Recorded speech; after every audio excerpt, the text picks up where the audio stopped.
इस एपिसोड में एक तरफ अबू बकर ने मैच्योरिटी और विजडम के डेमोन्स्ट्रेशन दिया, दूसरी तरफ जामिल की पर्सनालिटी में अचानक से तब्दीली ऑडियंस को कंफ्यूज कर गई।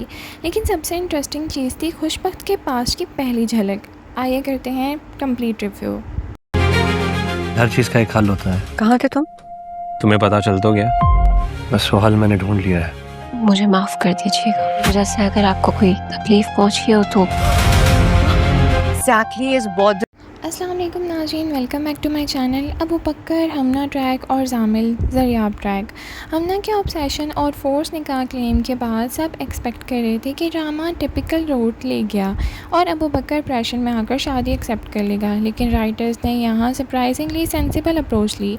अबू बकर ने क्लियरली स्टैंड लिया और इमोशनल ब्लैकमेल के सामने झुकने से साफ इनकार कर दिया।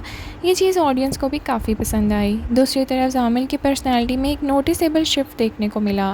उसका रिलीजियस रिफ्लेक्शन और अपनी लाइफ को क्वेश्चन करना स्टोरी को इम्पॉर्टेंट एंगल था, लेकिन कुछ व्यूअर्स को ये ट्रांजिशन थोड़ा सडन लगा। एपिसोड का सबसे पावरफुल पोर्शन अनडाउटेबली खुशबख्त का था। हमना की डायरी और ऑब्सेशन को देखकर खुशबख्त अपने पास को याद करती रही और रोने लगी। यहाँ पहली बार व्यूअर्स को उसकी पुरानी ज़िंदगी और उसकी इमोशनल बाउंड्स की ग्लिम्स मिलती हैं।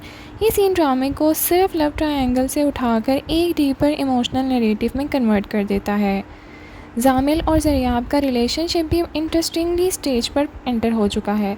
जामिल अपनी लाइफ, करियर और रिलेशनशिप को दोबारा एवेलुएट कर रहा है, जबकि ज़रियाब उसकी हर बात जानने और कंट्रोल करने की कोशिश कर रही है।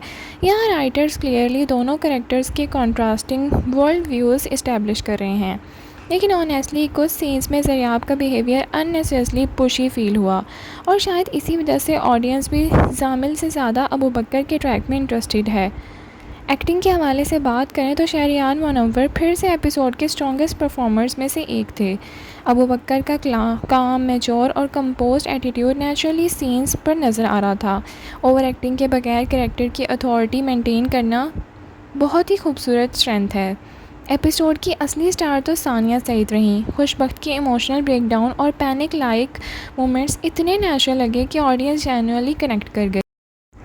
दूरे फिशा की स्क्रीन प्रेजेंस काफ़ी स्ट्रॉन्ग है और स्टाइलिंग भी इम्प्रेसिव लग रही है, लेकिन एपिसोड 7 में कुछ व्यूअर्स ने उनके डायलॉग डिलीवरी और रिपीटेटिव एक्सप्रेशंस को क्रिटिसाइज़ भी काफ़ी किया।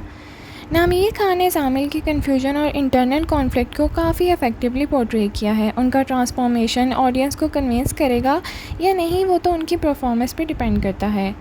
डायरेक्शन की बात करें तो साकिब खान की डायरेक्शन एपिसोड का मेजर स्ट्रेंथ थी। एपिसोड में ज़्यादा बड़ा ट्विस्ट नहीं था, फिर भी पेसिंग मोस्टली एंगेजिंग रही।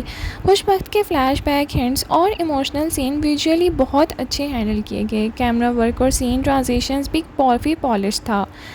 दरे निजात का बैकग्राउंड स्कोर जनरली सटल रहा है और एपिसोड 7 में भी म्यूज़िक ने इमोशंस को सपोर्ट किया है, लेकिन कुछ वीक पॉइंट्स भी थे। एपिसोड में मेजर प्लॉट मूवमेंट कंपैरेटिवली कम था।